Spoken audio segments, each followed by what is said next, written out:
वर्धा जिल्ह्यातील Pulgaon police station हद्दीतील घटना। इयत्ता 12वीचे वर्ष असल्याने शाळा प्रवेशाकरिता आई वडिलांकडे केली होती पैशाची मागणी। मजुरीचे पैसे आल्यानंतर प्रवेश प्रक्रिया पूर्ण करण्याचे आश्वासन देऊन सुद्धा शैक्षणिक सत्र सुरू झाल्याने मुलीने घेतला गळफास। शैक्षणिक सत्र सुरू होऊन प्रवेश शुल्क न भरल्याने हताश झालेल्या 12वीच्या विद्यार्थिनीने जीवनयात्रा संपवली आहे। इयत्ता 12वीच्या विद्यार्थिनीला शाळा प्रवेशासाठी पैसे नसल्याने विद्यार्थिनीने गळफास घेऊन जीवनयात्रा संपवली। वर्ध्याच्या लोणसावळी या गावामध्ये ही घटना घडली आहे। सोनिया वासुदेव उईके वय 17 वर्ष, राहणार लोणसावळी असे मृतक विद्यार्थिनीचे नाव आहे।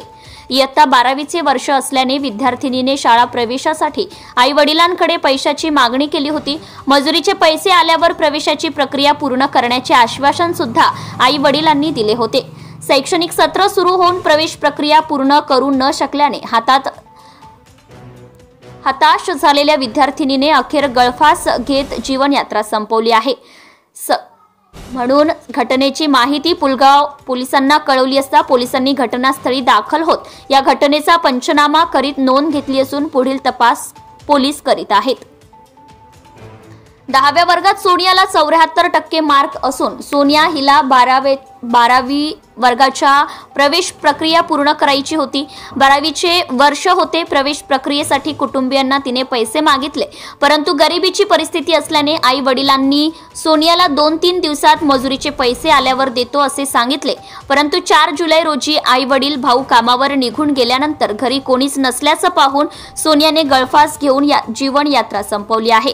शाळा प्रवेशासाठी पैसे नसल्याने विद्यार्थी आत्महत्या करत आहे।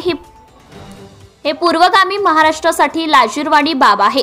मोठमोठ्या योजनांवर खर्च करण्यापेक्षा शिक्षण व्यवस्था प्रगल्भ करण्याची गरज दिसून येत आहे। Bureau report Suvarna Patil, Navswarajya news संपादक। ढासळलेली आहे, 100% ढासळली आहे। तुमच्या इथं 300-300 पदं रिक्त आहेत माध्यमिकचे, 300-300 पदं। आज तुम्ही माहिती घ्या माध्यमिक तुमची काय परिस्थिती आहे। 296 पदं रिक्त आहेत जिल्ह्यामध्ये। शिक्षण मंत्र्याच्या मतदारसंघ जिल्ह्यामध्ये जर ही परिस्थिती आहे, ज्यांच्याकडे शिक्षणाची जबाबदारी आहे त्यांच्या जिल्ह्यामध्ये जर ही परिस्थिती आहे का 296 पदं तुमची इथं रिक्त आहेत माध्यमिकचे, याच्यावरून तुम्ही महाराष्ट्राचा तुम्ही अंदाज बांधू शकता। वास्तविक आता सरकारने शिक्षणाला प्रायोरिटी दिली पाहिजे। तुमची न्यू एज्युकेशन पॉलिसी आहे, त्या पॉलिसीच्या माध्यमातून शाळा बंद करण्याचं काम तुम्ही करताय।